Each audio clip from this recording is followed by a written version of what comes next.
Il y a un an, j'ai pris la décision de reculer pour mieux sauter. Comme vous le savez, j'avais intégré une première rentrée en novembre 2021, mais finalement, j'ai pris la décision de tout arrêter et repartir à zéro. Janvier 2022, nouvelle rentrée, nouveau job, nouveau défi.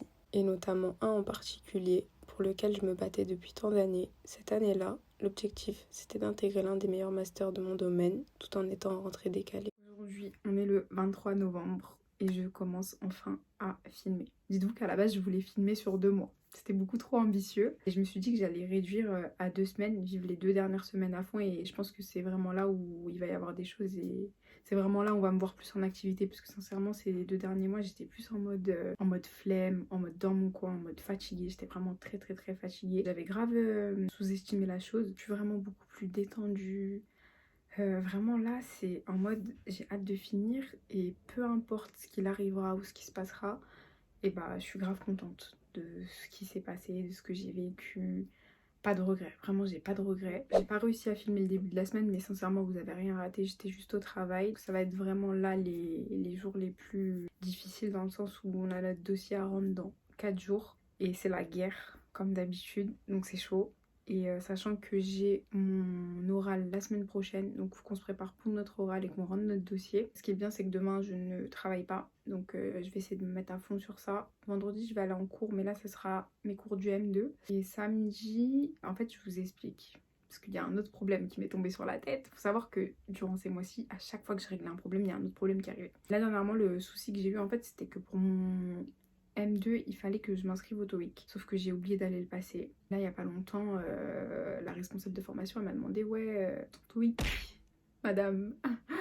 Je me suis dit, purée, j'avais complètement... Enfin, c'est pas que j'avais complètement zappé, mais moi, dans ma tête, ça y est, l'histoire du TOEIC, elle a été réglée. Donc, je suis pas allée le passer. Sauf que là, elle me l'a réclamé. Donc là, il faut que j'aille le passer en vitesse. Sauf que le timing pour réviser, etc., il est très, très, très serré.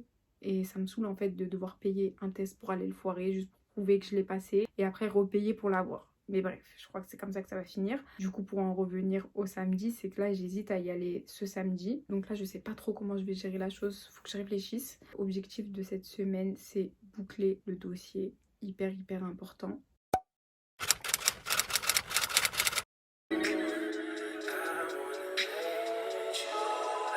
Application via une annonce pour un job. Là, ce sont Je vous explique. Là, j'ai terminé ma journée.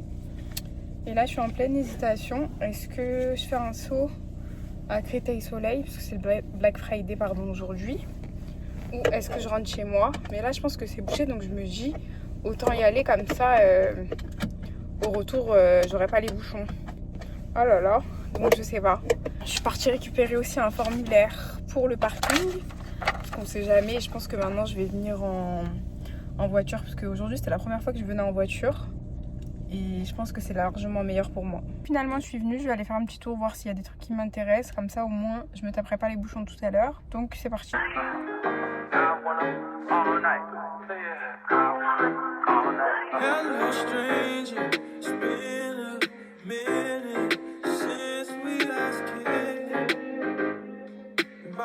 J'ai terminé mon saut.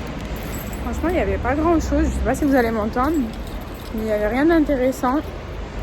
C'est pour ça que j'hésitais à y aller, parce que je savais que j'allais rien trouver. Quand vous verrez cette vidéo, il sera trop tard, mais pour les prochaines fois, vaut mieux faire sur internet. En général, c'est toujours mieux sur internet. Et là, c'est parti, je vais rentrer. Au programme ce soir, ça va être révision du TOEIC, parce que oui, j'ai pris une folle décision d'aller passer le TOEIC demain. J'ai pas révisé, je me suis dit, allez, sur un coup de tête, c'est bon, je vais y aller, comme ça au moins c'est fait. Je vous tiendrai au courant, et du coup, voilà, là c'est parti. Voilà, là je suis en train de me préparer pour aller au TOEIC. Je suis complètement fracassée, j'ai dormi hyper tard hier, j'ai rien révisé. Là c'est parti, j'ai préparé mes affaires, je vais juste prendre mon certificat, ma carte d'identité et let's go, let's go, let's go. Du coup je viens d'arriver, le test c'est là-bas, là faut poser ses affaires. Du coup je dépose mes affaires, les crayons et gommes et c'est parti. Bon, je viens de rentrer pour vous faire l'update, c'était d'une violence extrême.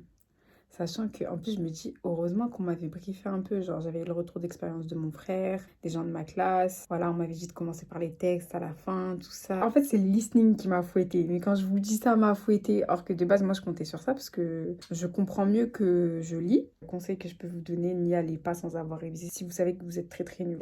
Après ça, on a essayé de bosser sur notre dossier. Donc, c'était pareil aussi pour le dimanche. J'ai pas spécialement filmé parce que il n'y avait rien à filmer. Ensuite, lundi, j'étais au travail, mais j'ai pas pu filmer parce que j'étais avec mon collègue toute la journée, donc ça allait être un peu compliqué.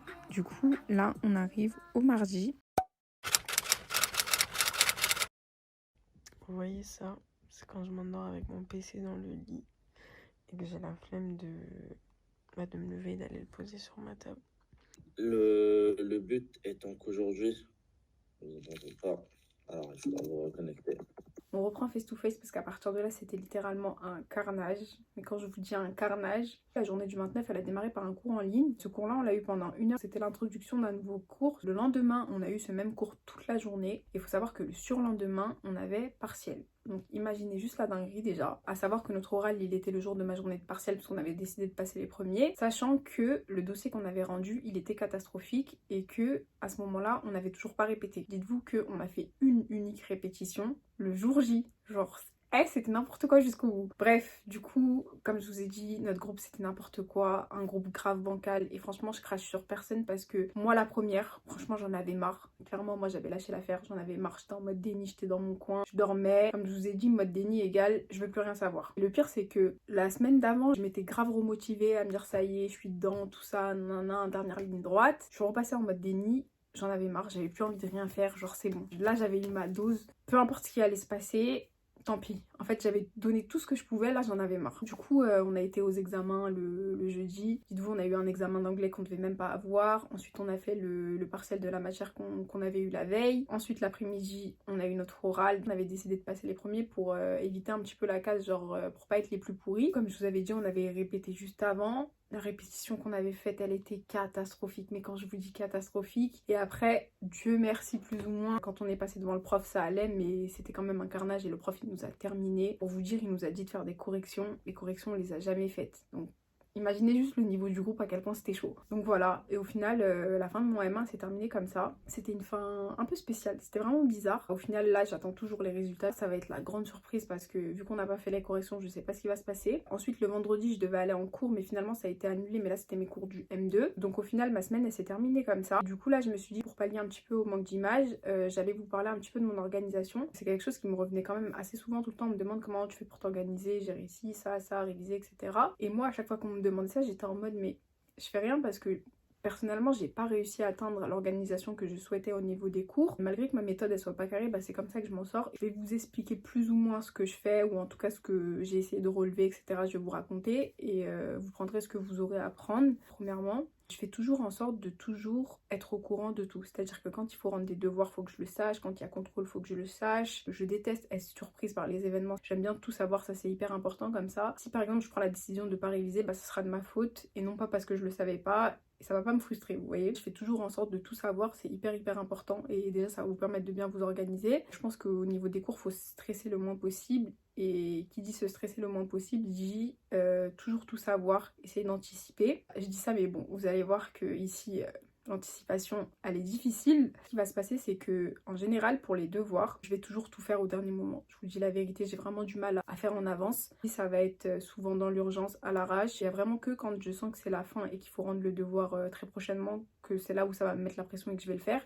Sinon, j'arrive jamais à essayer de le faire en avance. Et là, l'objectif, ça va être de prioriser celui qu'il faut rendre le plus rapidement possible. Donc voilà, je vais rendre ainsi de suite comme ça. Franchement, au niveau des devoirs, essayer d'anticiper et de le faire le plus tôt possible. Du coup, là, on va passer en termes de contrôle révision. Donc là, ça va dépendre des matières. On va dire que pour les matières qui sont un petit peu plus littéraires, si vraiment là, je veux vraiment apprendre, etc., je vais essayer de m'investir. En général, je vais essayer de m'y mettre 2 semaines, 1 semaine avant, et encore 2 semaines c'est gros. En général ça va être 1 semaine avant, et quand je vais réviser ça va être de la relecture. ça va être de l'écriture. J'écris énormément. Avant, je bougeais pour pouvoir retenir, etc. Mais maintenant, plus du tout parce que ça, c'était plus quand j'étais au lycée, etc. Franchement, je suis obligée d'écrire, sinon ça me stresse. Je peux pas réviser quelque chose sans écrire. Ça, c'est pas possible. Quand vous révisez, c'est important d'utiliser son type de mémoire. Normalement, plus jeune, vous avez dû faire les tests pour savoir si vous étiez, si vous aviez une mémoire auditive, visuelle ou si vous étiez kinesthésique. Moi, je suis kinesthésique et un petit peu visuelle. Le conseil que je pourrais vous donner aussi, c'est d'apprendre petit bout par petit bout. Avant, quand j'essayais d'apprendre des gros blocs, j'y arrivais pas du tout. Surtout qu'en plus, j'avais un taux de concentration très faible. Du coup, j'applique plus ou moins une technique de Pomodoro, c'est de réviser un court temps et prendre des pauses. Moi, je prends énormément de pauses quand je révise, c'est un truc de ouf. Le Pomodoro, c'est vraiment fixe, faut vraiment prendre 25 minutes de travailler et 100 minutes de pause, or que moi, c'est vraiment un peu comme je le sens, genre. Et du coup, si vous aussi, vous avez des problèmes de concentration, essayez d'appliquer cette technique, essayez de regarder sur YouTube, etc. Il y a pas mal d'astuces, mais en tout cas, moi, ce genre de technique, ça a jamais marché avec moi, parce que comme je vous ai dit, j'ai un taux de concentration tellement faible, c'est un truc de ouf. Et je trouve qu'avec les années, ça diminue encore plus. Et même quand, par exemple, j'ai pas mon téléphone, etc.,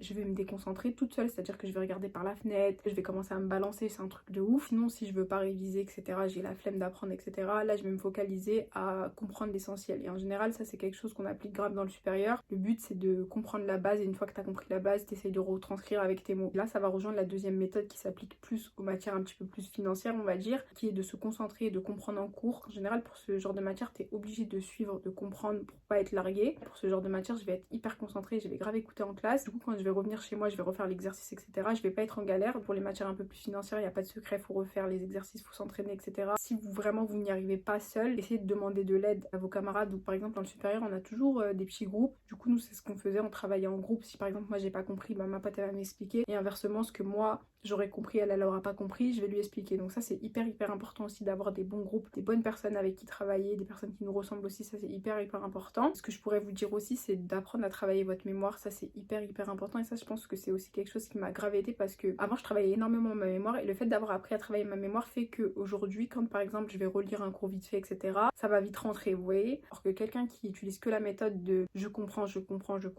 il va pas forcément le retenir. Donc c'est pour ça que je vous dis que c'est hyper important de travailler sa mémoire, même si des fois on dit on apprend bêtement, tout ça, etc. Certes, pendant une période tu vas apprendre bêtement, mais il y a une période où le fait d'avoir appris à travailler ta mémoire, ça va grave t'aider pour plus tard, parce que tu retiendras plus facilement. À chaque fois, en général, dans les classes, vous avez des personnes qui sont en galère à ce niveau-là parce qu'elles n'ont jamais appris à travailler leur mémoire. Or que quelqu'un qui sait bachoter et qui peut aussi apprendre en comprenant, parce qu'en général, pour apprendre en comprenant, t'as juste à relire et à comprendre, donc en général tout le monde ça peut le faire, et bah vous serez jamais en galère. Donc c'est pour ça que je vous dis que c'est important de travailler votre mémoire, ça vous aidera grave. Je travaille beaucoup avec ma mémoire, je suis quelqu'un qui retient beaucoup, j'ai pas du mal à retenir les choses. Je pense aussi qu'il y a les facilités aussi qui jouent dans la vie, et je suis quelqu'un aussi, je vais pas vous mentir, qui a pas du mal à comprendre. Je suis quelqu'un qui comprend très vite. Je vais toujours faire en sorte de comprendre en cours, comme ça j'ai pas à revoir chez moi, vu que j'ai la flemme en général, j'ai vraiment du mal à revoir chez moi. Avec les années, je révise beaucoup moins parce que j'ai la flemme, comme je vous ai dit. D'ailleurs cette année, au vu de toute la démarche que j'avais entrepris, voilà, de jongler avec mon master, etc., je m'étais dit,